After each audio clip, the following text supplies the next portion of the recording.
May butas ba? Itong isa para siyang nag-leak. So, kailangan yung edges, yung unang paghiwa-hiwalayin. Pizza di sauce store. Pizza di sauce store. Fudge! Oh, ba't ang dami niyang usok? Okay, I think ang problema ngayon, oh my God, hindi ko siya makuha. Ganito yung itsura nung pinupi kong pizza. Tignan niyo, ang gaganda. Ito yung Thai beef noodle soup. Wala akong dalang sunblock and hindi rin talaga namin pinaplano na pumunta sa beach today. First time ko gagawa ng pizza and ready na yung dough ko. Ginawa ko to nung kahapon and may butas ba? Hindi ko sure kung bakit. Parang nag-leak. Itong isa para siyang nag-leak. Tapos, I think may butas. Okay, I think may butas pero okay lang yan. And lumobo na rin. I don't know. Okay, pero okay lang yan. So, itutow ko lang to ng mga 1 hour, tas ready. Pero kailangan ko munang i-clear yung buong, yung mga pinagkainan kanina. At saka ang dami pang mga kalat dito. Kailangan ko ng working space. As in, lahat to. Lahat ng space dito. Lagay lang muna natin tong mga laptop dito. And, oh my God, tinurn on ko rin kasi kanina yung dishwasher and so may mga bagong hugas dito na kailangan ko nang isalansan somewhere. So I think meron pa naman tayong mga 50 minutes bago siya ready ma-toast. Tabi ko muna tong mga wala silang time para mag-dry, so kailangan ko silang punasan isa-isa. At least yung mga basa pa.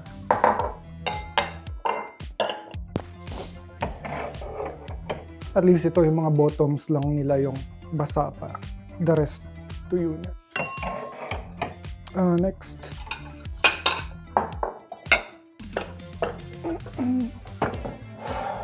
Lagay na natin to dito. Okay, go.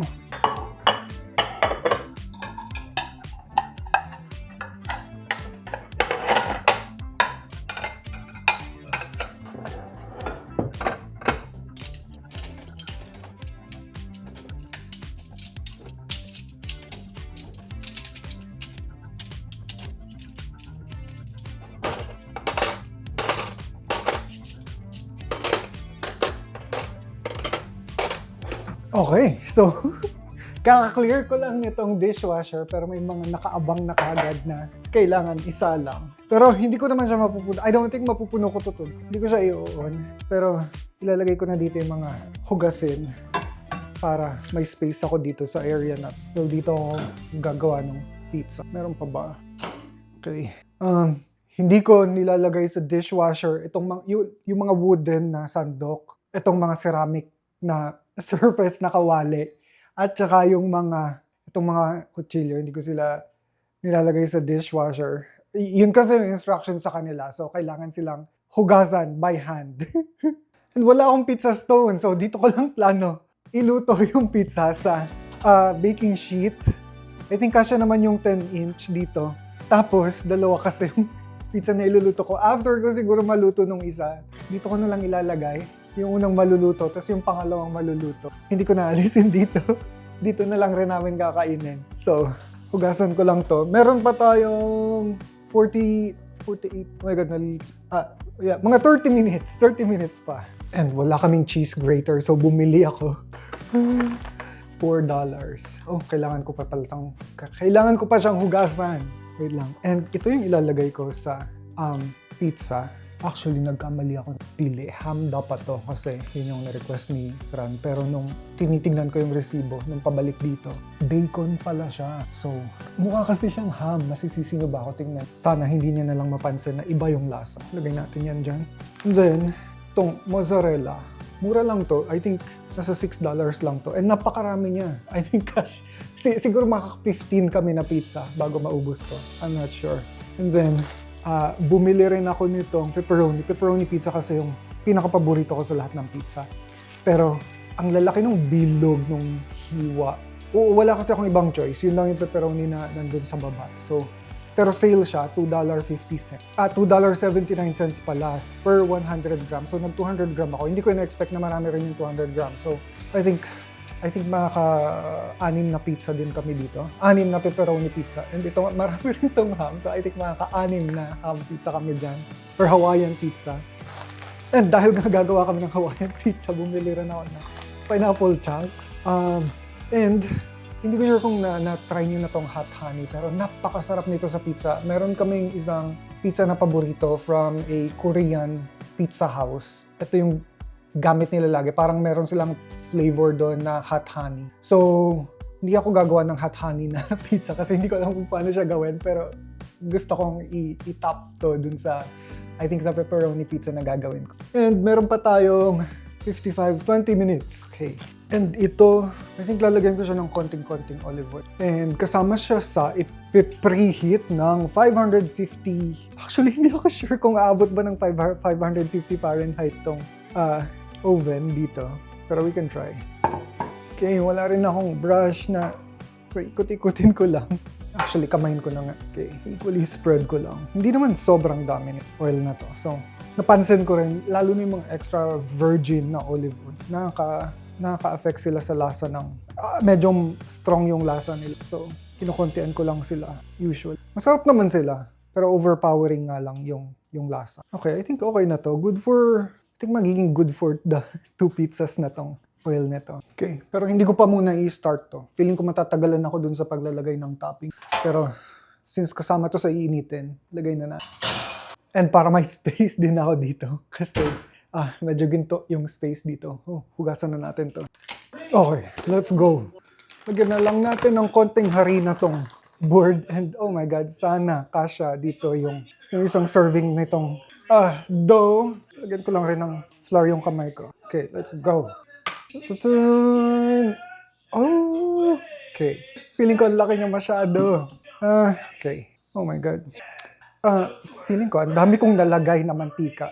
So, napaka-oily niya. Pero okay. Kailangan lang natin halaparin. Pero dapat magaan lang daw yung kamay kasi meron siyang mga tiny bubble sa loob na hindi dapat mag-burst. So, let's go. Okay. Ito yung mga bubble na kailangan daw i-preserve. Yung mga ganyan. So, okay. Hindi ko siya mabilog. Oh my God. So, dapat yung knuckle daw, yung knuckle ko. Okay. Okay, naglulusen up na siya. Okay, very good. Punong-puno na ng olive oil yung kamay ko. Okay. So far, ito yung pinakamatagal na step. Okay. Okay, so far, hindi siya bilog. Okay, kailangan yan.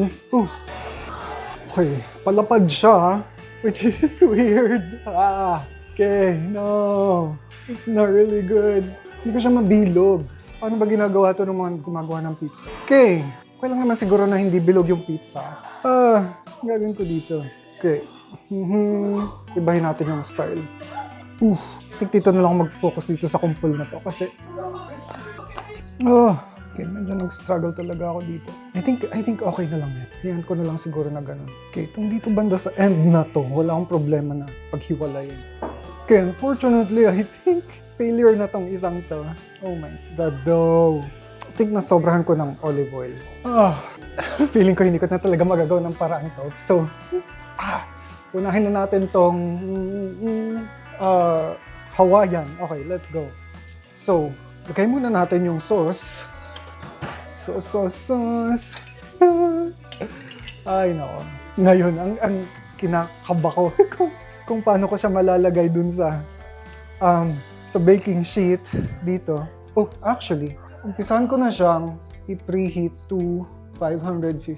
Actually, never ko pa na try mag-preheat ng 550. I think, hindi ko sure kung aabot ba ito. Umabot siya. I think yun na yung highest preheat. Ang pangit ng pizza na to. Siguro tama na yan. Hindi ko siya ma-circle nung maayos. And ang hirap din kasi wala tayo nung pizza stone or pabilog na pero we'll see. We'll see. It's too early to give up.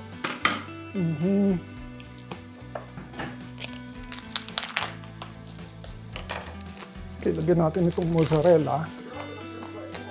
Okay, I think damihan natin. Lagyan pa natin. Okay, I think okay na yan. Tignan na natin to dito. Ito yung hot honey. Lagay natin. Okay. That is a very hot na honey ang anghang. Oh my God. So let's go. Okay. And then, lagay na natin tong ham. Let's see.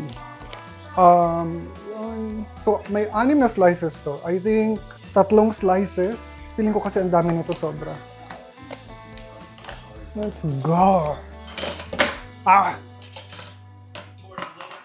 Ayaw niyo magpahugot. Oh my God. Okay. 1, 2. Hatiin ko kaya siya. Well, hatiin ko linan lahat. Okay. Lagay muna natin yan dyan. And pineapple. Pineapple chunks. Okay. 1, 2, 3. Oh my God. Marami na ba to? Dagdagan pa natin. Okay na kaya yan? I think okay na. Actually, isa pa. Para ma-balance lang. Okay. Let's go. Gusto ko siyang lagyan natin ng cheese dun sa dulo.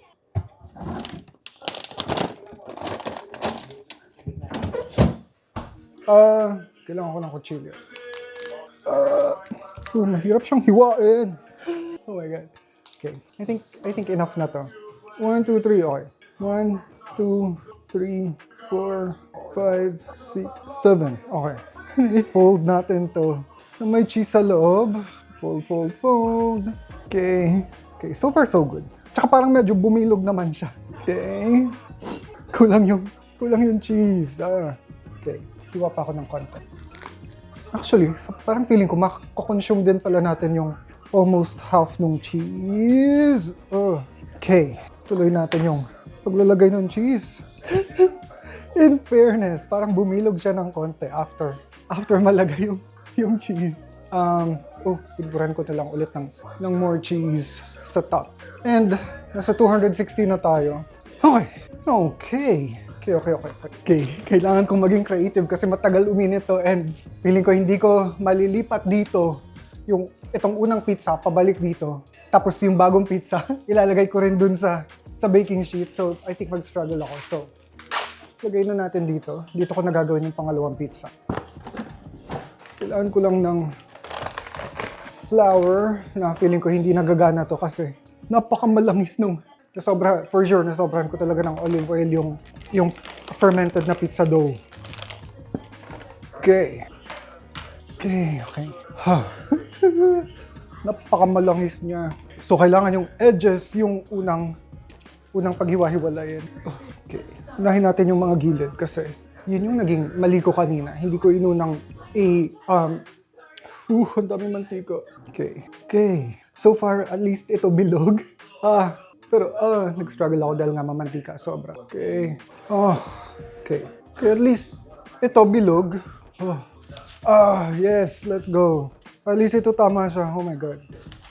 I think mas okay ito kaysa dun sa una. Kailangan ko lang siyang palaparin pa ng mas malapad pa. Okay. Ang hirap nito palaparin. Bilog siya. Yun yung pinaka-importante. And I think nakatulong din sobra na dahil nilapat ko siya dito sa baking sheet. Tagal naman ito. 333. Okay, marami pa tayong time. So, itong pepperoni na yung ginagawa ko. Hindi ko lalagyan ng red sauce. Ha? Bobet, hindi ko lalagyan ng red sauce. Yung red sauce nito, hindi ko lalagyan. Ito lang. Honey. Okay. Yun yung oil, yung olive oil. Naramihan ko ng lagay. Okay. So, ito hindi ko to lalagyan ng red sauce. Okay, let's go. Stop recording. Okay, so itong hot miel lang yung ilalagay natin dito. And i-spread out. I think that's enough. Spread. Oh my God. Yun yung problem ko mamaya. Baka, feeling ko hindi ko na siya mahihiwalay dun sa, dito sa baking sheet. So, I don't know. Feeling ko mahirapan din ako i-transfer to dun sa bahala na. Boholo, no. Okay, that looks good. Lagyan natin ng cheese. Okay, next, lagay na natin yung pepperoni. And napakalalaki rin ng hiwa ng pepperoni. Oh my God, tingnan niyo yung hiwa. 1, 2, 3. Dikit natin. Wait, huwag na. Kaya na natin. 4, 6. Usog natin to konti para magkasya pa yung isa. Okay. Perfection. Let's go. Next. Lagyan natin ng cheese sa dulo. Actually, may mga nagawa pa pala ako dito. Cheese. Actually, dahil medyo bilog talaga siya at mas malaki yung bilog niya, feeling ko kailangan ko ng mas maraming cheese. Okay. 1, 2. Okay, sana enough na to. Sana enough siya. 405 pa lang. So, sobrang tagal niya umabot sa 550. Kasi ikakat ko na lang. Ba't kasi naka-brief ka lang lagi? Okay. Hatiin natin to. Yeah, perfect. Let's go. Then, okay, dagdagan pa natin ng cheese ulit. Cheese, cheese, cheese! Actually, almost nakalahati din natin. And then, hot honey. Okay, 422. Oh, tagal. Pero, kung titingnan yung mabuti, mukha naman siyang pizza. Mukha naman siyang pizza, di ba? Ngayon, ang problem ko, sure ako talaga mag-struggle ako na ilipat tong mga to dito sa oven. Pero, we'll see. We'll find out. 458. Dapat pala kanina ko pa pinreheat. Tagal pala nito. Well, usually kasi 375 lang yung pinipreheat ko. Kasi yun yung usual temperature sa mga usual na luto ko. Hindi ko na-expect na 550 yung para sa pizza. And so, yun, first time kong gamitin to for 550. Kailangan mahila. Feeling ko hindi ko kasi talaga siya malilipat dun ng ganyan siya. Kasi ngayon palang dumidikit na siya dun sa board. So, kailangan ko siyang malipat dito. Tapos ito yung gagamitin ko na panglipat sa kanya dun sa lutuan. Ngayon, ang tanong, malalagay ko kaya siya? I think kaya naman. Wait, baliktad. I think kakayanin. Inch by inch. Move. Move. No, see yung problem. Ngayon pa. Wabet! Wabet! Can you help me? Oh my God. Pidikit din siya dito. It's a disaster. It's a disaster. Nakakainis. Wala tayong choice. Nalamog na siya. What the heck? 521.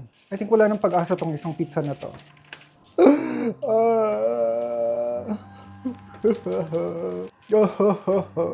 Unahin ko na lang lutuin yan. Come on. Move. Lamog na siya. 526. Unahin ko na lang isa lang to. Kasi siya, okay siya. Ito, hindi ito okay.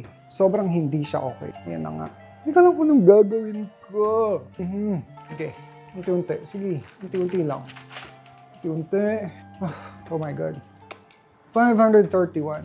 Gawin na lang nating pizza empanada.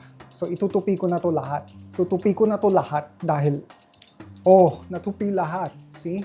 So, para na siyang malaking empanada. And, ito na yung ilalagay ko dun sa baking tray. Pizza burrito. Yeah, okay naman. This is great. 534. Oh my God. 2 taon bago umabot sa 550. 542.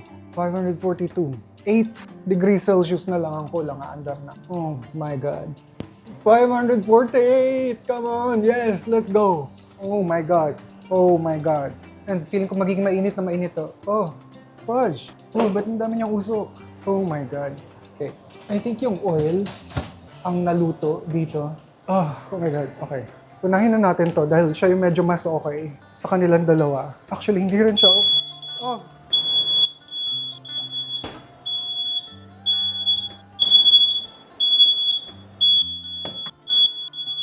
Maraming usok.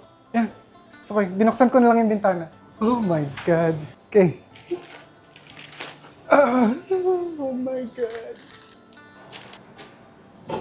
Kailangan ko pa ng isang hawakan. Kinabahan ako dun, oh my God. So far, oh my God. So far, nothing is going well. Okay. Ha? Di, yung oven, pagbukas ko umuusok na kagad siya. I don't know. Close natin to. Next. 10 minutes. Okay. 9:10. By 9:20, dapat luto na siya. Oh my God. Ganyan yung itsura niya sa loob. I think naluluto naman siya. Nakikita ko na nagki-crispy na yung dough. And kumukulo-kulo yung cheese. So, okay. Okay. Last 2 minutes. And mabango siya. In fairness, mabango siya. Sa totoo lang, nininervyos pa rin ako hanggang ngayon. Hindi ko ina-expect na mag-activate yung alarm. Oh my God. Okay, I think perfect yung pagkakaluto ko sa kanya. Pero ang problema ngayon, oh my God, hindi ko siya makuha. paano ko siya ililipat pabalik dito sa sangkalan. Oh my God, please, dumulas ka, please. Oh my God. Fudge. Oh my God. Oh my God. Okay. Okay na yan. Okay na yan. Okay. Ano ba? Okay na yan. Sana hindi siya dumulas. Medyo feeling ko sunog siya ng konti. Next, itong, nakalimutan ko na kung anong tawag dito. Empanada pizza. Ang empanada pizza, ilagay natin dito. And, bigyan natin siya ng 10 minutes para maluto. Oh my God! Okay, ito, mukha naman siyang proper na pizza. Okay, medyo matigas yung dulo niya. Oh my God! Super fail. Okay, hiwain natin. Nope, dito. Huwag muna natin husgahan. Hiwain natin. Okay. Okay, nahiwa naman siya ng maayos. Okay. Nakalimutan ko kung anong oras ko nilagay ito. 21. No, anong oras ko ba kinuha to? 18 ko to kinuha. So, I think nalagay ko naman to within 2 minutes. So, 20. By 9:30, dapat kunin na natin yun. Oh my God, nasunog yung cheese. Okay. Oh my God. I don't think uulit pa ako. So, ito siya. Ito yung pizza natin. No. Hindi siya masarap. Ayun na.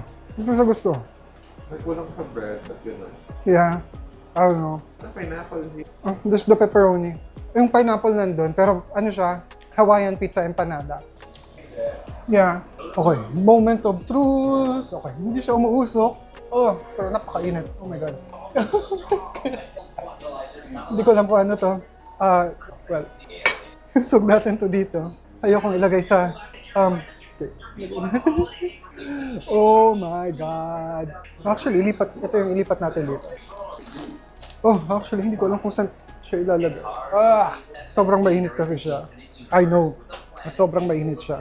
Pero, oh my God. Okay, kunin na natin. So, ito na yung pizza empanada natin na napakalaki.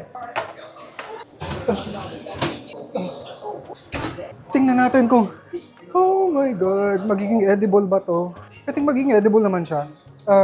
Palamigin lang natin ng konti dahil napakainit. So ganito yung itsura nung pinupi kong pizza dahil hindi ko siya maalis dun sa sangkalan. Medyo mainit pa. I think okay naman siya. Feeling ko magiging okay naman siya. Tingnan natin pag lumamig. Okay, nahiwa ko siya. Medyo napakainit pa. Ganito yung laman niya sa loob. Well, yung toppings lang rin na nilagay ko. I think nag-water siya dahil dun sa pineapple. I don't know. What's going on? Tikman na natin tong empanada. Oh my God.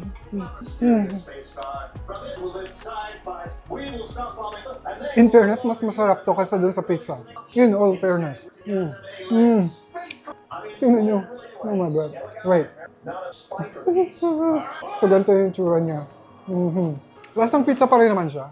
Lasang Hawaiian na pizza. Oh my God. Sobrang puyat ako today. Oh my God. Kakalaro ng Genshin. Pero, plano namin pumunta today sa Davie. Kakain kami dun sa Thai Bangkok Bistro.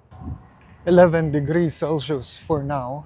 Pero, bababa daw yung temperature to 8 degrees Celsius. Maya-maya kapag nag-sundown.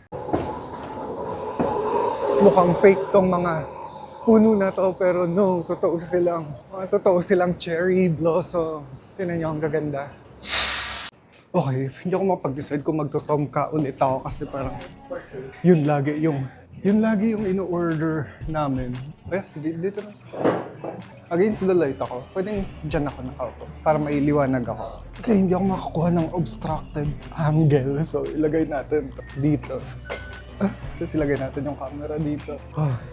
And parang ayoko ma-miss yung opportunity na hindi makakain ng tomka. Oh my God, meron silang sticky mango rice. Pero mamaya na yan. Anong orderan mo? Okay, mukhang masarap to. Never ko pa na-try yan. Mukha rin itong masarap. Oh my God. I don't know. Anong orderin mo? Seafood buffet. Kala ito. Huh? Kala ito.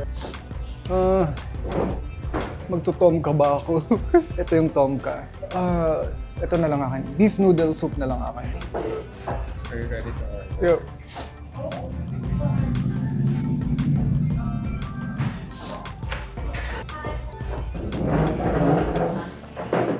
We're ready to order. Okay. Can I please have the beef noodle soup? And do you have coffee? I bad coffee. Oh, do you have the hot coffee? Oh, you don't have. I'll just do you have Coke? Regular Coke? Okay. Yeah. Then can you add seafood buffet and one sky iced black coffee with Thank you. Cheers. Patikim. Ano tawag dito? Thai. Yung Vietnamese coffee, Thai coffee. Parang Coffee dessert. with milk. Yeah. I bought it for my seafood.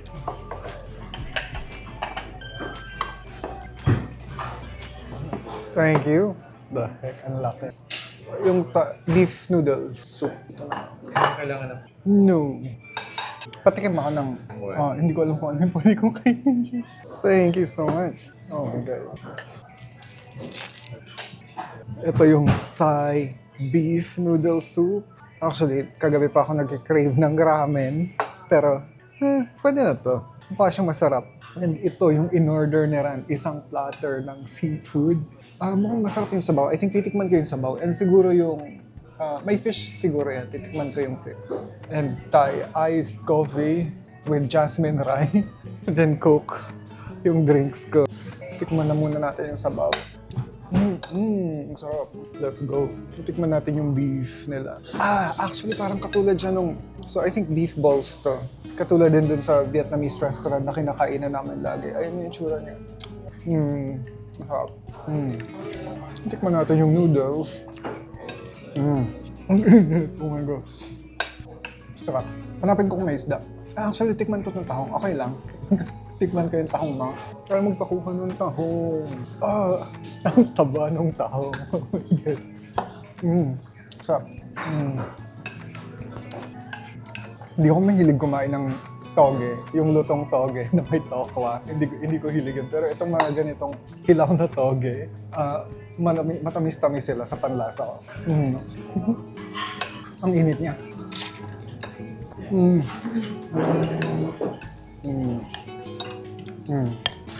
Nabusog ako sa sabaw. Pero maya-maya lang mawawala na rin to. Magiging maaraw daw maya-maya konti. Actually, medyo nagbo-blue-blue na nga yung sky. Pero, I don't know. Minsan mali-mali yung forecast. Ay, kailangan naming habulin yung bus dahil papunta kami ng UBC. Oh my God. Oh my God, hindi ko pa nailabas yung card ko. Okay, let's go.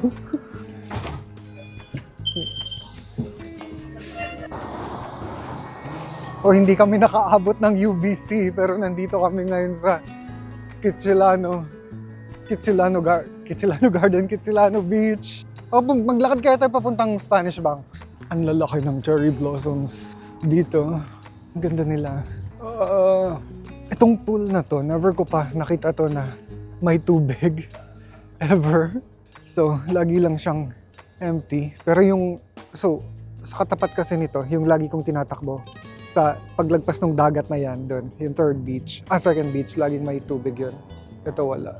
Wala akong dalang sunblock. And hindi rin talaga namin pinaplano na pumunta sa beach today. Sana dinala ko yung banig. Ba't may hukay dyan? Naghukay ka? For me? Okay. Magandang festuhan sana to.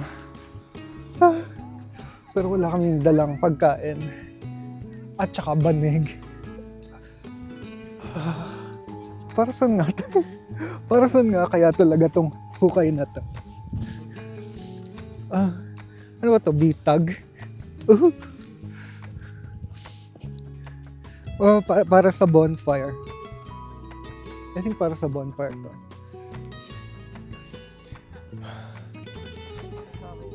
Alin? Wala na. No, maiksing kahoy lang siya. Hindi nakakamatay.